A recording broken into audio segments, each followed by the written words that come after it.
New day, new bag.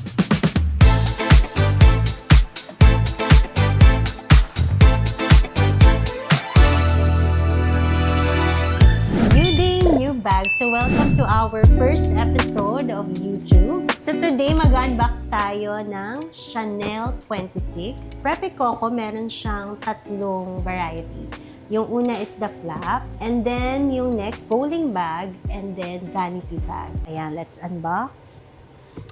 Ayan. So actually, every year naglalabas si Chanel ng name after the year. Nag-start yun nung Chanel 19, and then Chanel 22, and then Chanel 25, now naman Chanel 26. Ayan. So, yung color nito is dark brown. Actually, ang sobrang hard to get niya. Kaya dark brown lang yung na-score ko sa store. Kasi yung black sold out everywhere. Ayan. So, this is actually the small size. Meron din kami nung mini size. Ayan. Dalawang size lang siya for now. This is the mini and this is the small.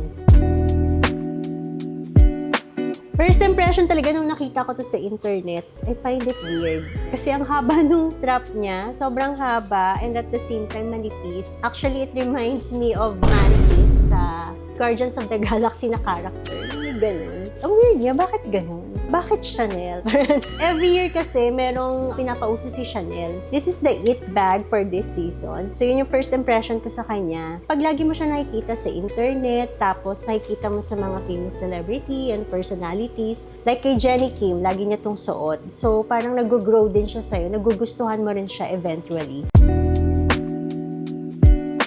And then, describe ko lang din yung style niya. So, yun nga, yung strap niya. Mahaba siya than the usual. And then, you can just wear it on the shoulder, ganyan. Ito lang. Hindi siya two-way bag eh. Tapos, yung strap niya, naka-stitch dito sa front. Ayan. At the same time, sa back. Tapos, wala siya nung famous na quilting ni Chanel. So, yung look niya is like a vintage model ng Chanel. Parang actually ngayon nire-revive nila yung mga vintage na style eh. Kasi diba nauuso na lagi yung shoulder bag na lang. Pansin nyo ba? Not into crossbody bag na yung mga tao ngayon. So, ito muna yung small size. Yung turn lock niya, ito.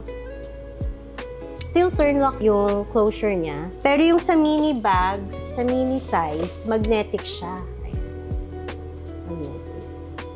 Ako personally, I like the small size better than the mini one. Kasi ito parang sobrang liit niya. Although kasya dito yung iPhone, I think, pero parang kailangan ko ng iPhone. I-iPhone test natin kung kasya yung iPhone 17 Pro Max dito. For me kasi sobrang liit niya, although it's cute, it's chic. Yan, for those who love mini bags, this is for you. But for me personally, it's too small. So ito yung iPhone Pro Max. Kapag makapal yung housing mo, hindi siya kasya. Pero kapag manipis, I guess kasya siya. So, try natin ng walang case kung kasya siya. Kasya, ayan. Kasya yung iPhone Pro Max kapag walang case. Siguro kapag slim case, kasya din. Wag lang yung bulky talaga na case. Ayan. Actually, isa kasi sa mga deciding factor ng mga babae kapag bibili ng bag is, can it fit an iPhone? Pero kapag hindi naman, normally nagiging deal breaker talaga siya. Pero ako personally, hindi ko na nilalagay yung bag ko sa phone. Kaya okay lang sa akin kahit hindi kasya yung phone ko sa bag. So, yung inside nitong Chanel 26 or Preppy Coco, ayan, all leather na din siya. Pero what I love about it is yung pocket niya dito. Meron siyang burgundy or yung red yung pocket niya. This is the signature color din sa Chanel Classic Flap, yung inside ng Chanel Classic Flap. So, yung size ng mini is comparable din sa Classic Mini Rectangle. Ito yung mini, ito yung small. Ayan.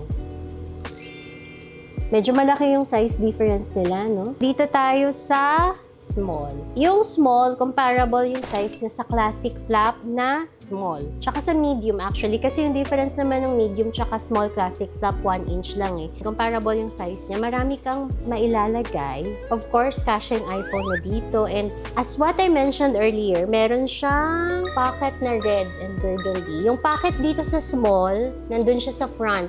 Kanina kasi sa mini, nasa back yung pocket niya, na red. So dito, sa small, nasa front yung red pocket niya. Tapos meron din siyang zip closure or zip pocket sa inside. So dalawa yung compartment niya. Ayan. medium classic flap. Let's just compare the size. Ayan, side by side. Mas malaki pa pala si medium. Same nga sila ng size ng classic flap small. Ayan. Kaso si medium kasi double flap siya. Kaya nangyayari, mas konti yung nalalagay mo because of the double flap inside. Mas mahaba lang si classic flap small. Yung length ni classic flap small longer than the Preppy Coco small. Pero yung height seems same, pati yung width same. Yung price nito is $5,100 US. Well, actually, decent yung price point nitong Preppy Coco or Chanel 26. Kasi yung classic flap ngayon, I believe in pesos, nasa 750k na siya pataas. So imagine, almost half the price. But same classic look. So this one, yung mini naman, around $4,000 US. But of course, sa mga resellers, nakikita ko mga around 370 pataas. Kasi meron pang tax yun yung sa US dollar na price. Tapos dito naman sa mini, kung i-convert mo siya, retail price around 270,000. Pero sa mga reseller, maabot na rin siya ng 300,000 pesos pataas. Still a decent price for a Chanel na brand new, tapos it bag pa. Kasi even yung mga Chanel 19, Coco Handle, tsaka yung Boy, yung brand new ngayon nasa 400k na Recently nga, nag-check ako, yung ibang price ng Chanel Boy nasa 500k na for a brand new one. Of course, for the available colors, hindi mawawala ang classic black and gold hardware. Actually, yun yung first choice ko. But since it's the it bag of the season, syempre, expectedly, sold out siya lagi. So, ito, merong dark brown, light pink, yellow, yung nakita nating suot ni Jenny Kim. Actually, ito sinuot niya rin tong color na to. Dark blue, burgundy, white, tsaka light blue. May nakita akong light blue. So, medyo madami na rin silang nirelease.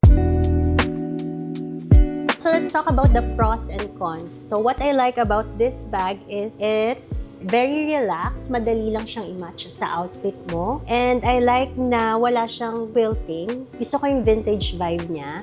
And I think this is easier to style than classic flap. Kasi si classic flap, medyo formal yung dating niya, di ba? So this is more casual. And then yung cons naman niya, for me, I think over time, kapag ginamit mo siya, kasi kapag i-open mo yung flap, tatama siya dito sa front na strap niya. So kapag gamit mo siya sa shoulder, ayan, di ba? Tapos once you open it, so parang kailangan mong ibaba yung strap. Ganyan. Yun lang yung nakikita kong con sa kanya. Medyo struggle yung pag-open because of this long strap na naka-stitch sa harap.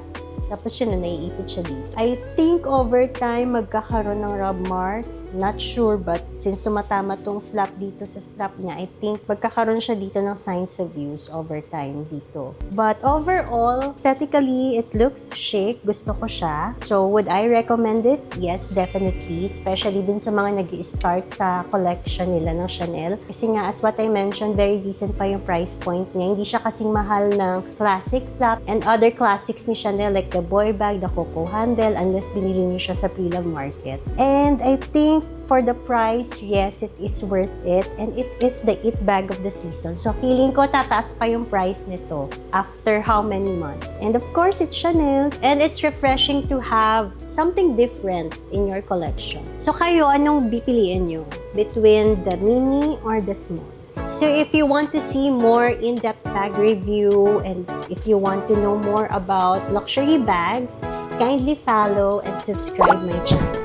Thank you and see you on my next episode.